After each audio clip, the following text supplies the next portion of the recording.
Hey, how is it going, everyone? In this video, you are going to find out how to disable startup programs on Windows 10. Now, what exactly are startup programs? Startup programs are programs that start when your computer is turning on.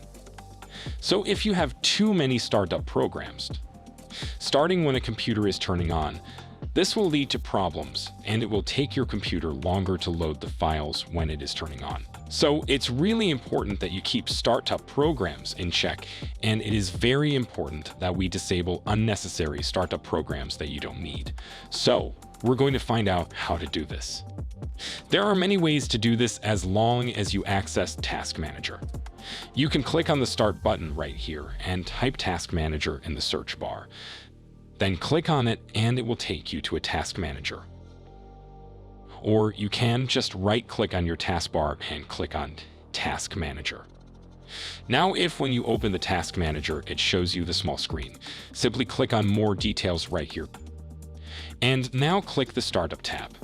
So now you are going to see a list of programs that starts when your computer is turning on. As you can see, I have this many programs that auto turn on.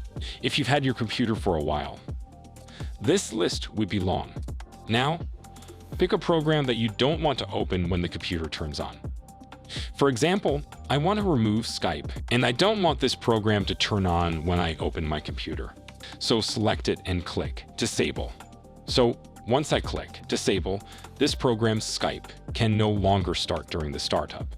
And that is how you remove startup programs from Windows 10. It is that simple, yet important. So if you enjoyed this video, thanks for watching, and please subscribe for more.